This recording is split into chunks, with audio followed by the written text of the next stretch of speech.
¿Alguna vez te has detenido a pensar cómo es posible que una máquina que pesa tanto como cientos de autos juntos no solo logre despegar del suelo, sino que además atraviese océanos enteros como si nada? Hoy vamos a desentrañar una de las preguntas más fascinantes de la aviación moderna. ¿Por qué un avión de casi 500 toneladas no se desploma? Y te aseguro algo, después de ver este video, cada despegue que presencies ya no lo verás de la misma manera. Imagina la escena. Un Airbus A380, el avión comercial más grande jamás construido, completamente cargado, lleno de combustible, pasajeros y equipaje. Más de 420 toneladas apoyadas sobre unas ruedas. Todo indica que esa masa debería quedarse pegada al asfalto. Sin embargo, en cuestión de segundos, acelera. El suelo desaparece bajo sus alas y el gigante se eleva con una facilidad que parece irreal. No hay trucos, ni magia escondida ahí. Lo que hay es física aplicada al límite, ingeniería de precisión y décadas de aprendizaje acumulado. Pero para entender cómo llegamos a este punto, hay que retroceder en el tiempo. Mucho antes de que existieran estos colosos de metal, los seres humanos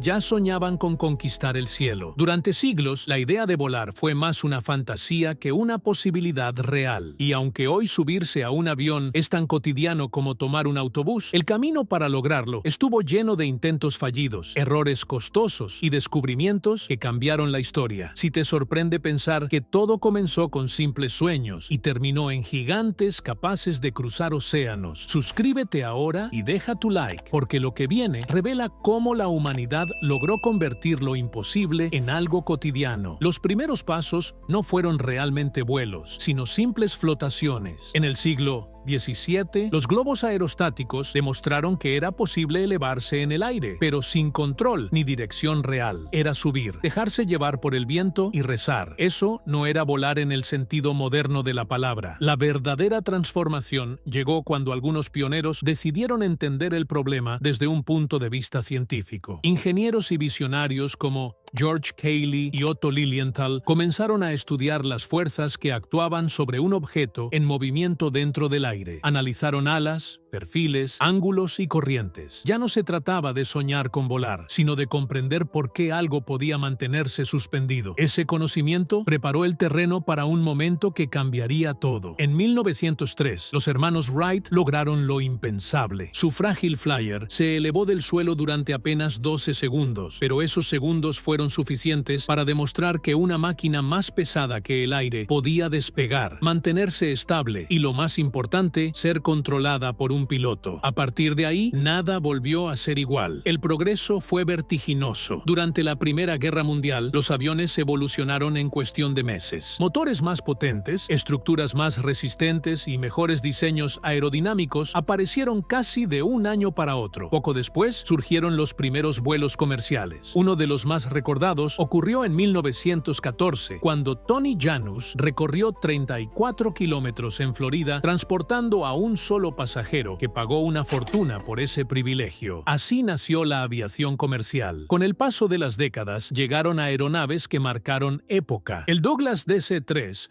no solo volaba, sino que hacía rentable transportar pasajeros de forma regular. Más tarde, en los años 50, el Comet introdujo la era del jet comercial, reduciendo drásticamente los tiempos de viaje. Luego, apareció un verdadero símbolo del transporte aéreo, el Boeing 747, que permitió conectar continentes a velocidades impresionantes, llevando a cientos de personas en un solo vuelo. Y entonces llegó el Airbus A380, un avión de 2 pisos completos, tan grande que muchos dudaron seriamente de que pudiera despegar de forma segura. Pero la física no entiende de opiniones. Para comprender por qué una masa de este tamaño puede volar, tenemos que hablar de las 4 fuerzas fundamentales del vuelo, que actúan constantemente sobre cualquier aeronave. La primera es el peso. La gravedad tira del avión hacia abajo, siempre. Cuanto más pesado es, mayor es esa fuerza. Hasta ahí, todo parece indicar que volar debería ser imposible. La segunda fuerza es la sustentación, que es la encargada de contrarrestar el peso. Esta no aparece por arte de magia. Se genera gracias al movimiento del aire alrededor de las alas. Sin ella, un avión sería poco más que una roca aerodinámica. La tercera fuerza es el empuje, producido por los motores, que impulsa al avión hacia hacia adelante. Y la cuarta es la resistencia, también llamada arrastre, que es el aire oponiéndose a ese movimiento, de forma muy similar a lo que sientes cuando sacas la mano por la ventana de un coche en marcha. Para que un avión vuele de manera estable, estas fuerzas deben estar en equilibrio. La sustentación debe igualar al peso y el empuje debe compensar la resistencia. Si una de ellas supera a las demás, el avión asciende, desciende, acelera o desacelera. Todo responde a leyes físicas muy claras. Pero el verdadero asombro está en cómo se genera la sustentación. Las alas no son planas, tienen una forma cuidadosamente diseñada, con una curvatura superior y una superficie inferior diferente. Cuando el avión avanza, el aire se divide. Una parte pasa por arriba del ala y otra por debajo. El aire que circula por la parte superior debe recorrer una distancia mayor, lo que lo obliga a moverse más rápido. Y cuando un fluido se mueve más rápido, su presión disminuye. Debajo del ala ocurre lo contrario. El aire se mueve más lento y ejerce mayor presión. El resultado es una diferencia de presión que empuja el ala hacia arriba. Eso es la sustentación. Pero no es el único factor. Aquí también entra en juego la tercera ley de Newton. A toda acción corresponde una reacción. El ala desvía el aire hacia abajo y ese aire, al ser empujado, responde empujando el ala hacia arriba. Además, el flujo de aire tiende a adherirse a la superficie superior del ala, un fenómeno conocido como efecto Coanda, que incrementa aún más esa fuerza ascendente. Cuanto más rápido se mueve el avión, mayor es la cantidad de aire que pasa por las alas y mayor es la sustentación generada. Por eso los aviones necesitan acelerar tanto antes de despegar. Y para facilitar las maniobras a bajas velocidades, como en el despegue y el aterrizaje, las alas utilizan dispositivos móviles como flaps y slats, que aumentan la superficie alar y su curvatura, permitiendo generar más sustentación con menos velocidad. Todo está calculado al milímetro. Ahora ya sabemos por qué el avión no cae, pero queda una pregunta clave. ¿Cómo logra avanzar una máquina tan enorme? Antes de responderla, apóyame con un like y suscríbete al canal para no perderte ningún detalle de lo que viene. Los aviones modernos utilizan motores turbofan, auténticas maravillas tecnológicas, y así es como funcionan. Un enorme ventilador frontal devora cantidades gigantescas de aire a cada segundo. Una parte de ese flujo entra directamente al núcleo del motor, donde es comprimido de forma extrema, se mezcla con combustible y se enciende de manera controlada. Esa combustión produce gases que salen expulsados hacia atrás a velocidades impresionantes. Al mismo tiempo, otra gran porción del aire rodea el motor sin pasar por la combustión, generando empuje adicional de forma mucho más eficiente y silenciosa. Gracias a este diseño, un solo motor de un Boeing 737 o de un Airbus A320 puede producir entre 200 y 300 kilonewtons de empuje, una fuerza capaz de mover y sostener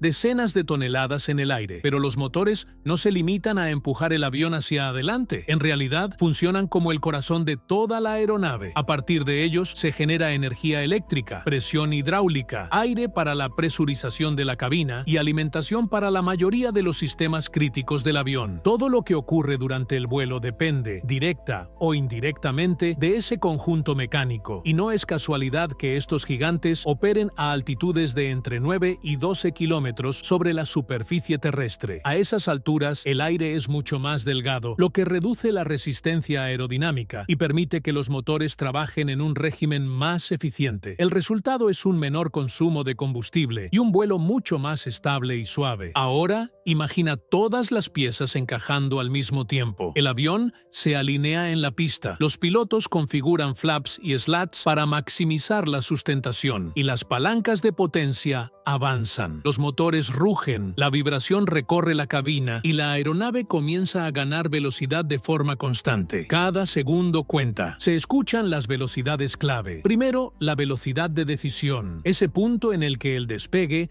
ya no puede abortarse, y luego la velocidad de rotación, el instante exacto en el que el piloto tira suavemente del control para elevar el morro. En ese preciso momento, el ángulo de ataque de las alas aumenta, la sustentación crece de forma abrupta y de repente, la fuerza que empuja hacia arriba supera al peso que tira hacia abajo. El contacto con el suelo se rompe, el avión deja la pista, el tren de aterrizaje comienza a retraerse, los flaps se reajustan y el ascenso inicial se vuelve firme y continuo. En cuestión de minutos, la aeronave ya está encaminada hacia su nivel de crucero, alejándose rápidamente del aeropuerto. Alrededor de los 35.000 pies de altura, el avión entra en un estado de equilibrio casi perfecto. La sustentación compensa exactamente el peso y el empuje se iguala con la resistencia del aire. Así es como puede mantenerse estable, recto y nivelado durante horas. Mientras tanto, la cabina permanece presurizada, protegiendo a los pasajeros de temperaturas extremas y de una presión exterior incompatible con la vida humana. Afuera, el aire es tan fino que el cielo adquiere un tono mucho más oscuro de lo que vemos desde el suelo. En esta fase, los motores operan en uno de sus rangos más eficientes y el piloto automático asume gran parte del control, realizando ajustes constantes y precisos. En vuelos largos, a medida que el combustible se consume y el avión se vuelve más liviano, es posible ascender gradualmente a altitudes aún mayores para optimizar el rendimiento. Y cuando llega el momento de regresar a tierra, nada ocurre de forma brusca o improvisada. El descenso es una secuencia perfectamente planificada. Los pilotos reducen la potencia, controlan la trayectoria y comienzan a guiar al avión de vuelta, paso a paso, hacia el suelo. A medida que el avión se aproxima al aeropuerto, todo vuelve a transformarse de forma gradual y controlada. Las alas despliegan nuevamente los flaps para aumentar la sustentación a velocidades mucho más bajas, permitiendo que la aeronave siga flotando de manera estable mientras pierde velocidad. Al mismo tiempo, el tren de aterrizaje desciende y queda bloqueado en su posición, listo para absorber el contacto con la pista. La velocidad disminuye de forma constante, de casi 800 km por hora en crucero, pasa a unos 150 o 170 km por hora justo en el instante exacto del aterrizaje. Instantes antes de tocar el suelo, los pilotos realizan la maniobra conocida como flare, elevando ligeramente el morro para suavizar el contacto y repartir mejor las fuerzas. Luego ocurre el momento clave. Las ruedas tocan el asfalto. Los spoilers se elevan sobre las alas para eliminar rápidamente la sustentación y transferir el peso del avión al tren de aterrizaje. Al mismo tiempo, los reversores de empuje redirigen parte de la fuerza de los motores hacia adelante, ayudando a frenar, mientras los frenos hidráulicos entran en acción con una precisión extraordinaria. En cuestión de segundos, una máquina que pesaba cientos de toneladas y se desplazaba a velocidades extremas reduce su marcha hasta quedar a velocidad de rodaje. Todo el proceso es tan suave y coordinado que parece una coreografía perfectamente ensayada. Y entonces volvemos a la gran pregunta: ¿por qué una máquina de 500 toneladas no se cae del cielo? Porque absolutamente todo en su diseño está pensado para permitir que las leyes de la física hagan su trabajo. Nada queda al azar. Cada forma, cada material y cada sistema cumplen una función específica dentro de un equilibrio cuidadosamente calculado. Las alas están diseñadas para generar fuerzas ascendentes gigantescas. Los motores tienen la potencia necesaria para empujar masas colosales de aire y mantener el movimiento constante. El diseño aerodinámico reduce al mínimo la resistencia y los sistemas de control supervisan cada fase del vuelo con una precisión casi perfecta. No vuela por milagro, vuela porque cada segundo y cada milímetro del avión están dedicados a vencer la gravedad utilizando las reglas fundamentales del universo. Y ahora que conoces todo este proceso, la próxima vez que escuches el rugido de los motores antes del despegue, sabrás exactamente qué está ocurriendo ahí fuera. Si este video te pareció interesante, el que aparece ahora en pantalla te va a dejar con la boca abierta. Ve a verlo y descubre más curiosidades sorprendentes sobre el mundo de los aviones. Si este video te ayudó a entender el mundo de la aviación de una forma clara y diferente, suscríbete al canal. Aquí publicamos historias, explicaciones y curiosidades que transforman cosas complejas en algo fácil de entender. Activa las notificaciones para no perderte los próximos videos y seguir descubriendo cómo funcionan las máquinas más impresionantes del planeta.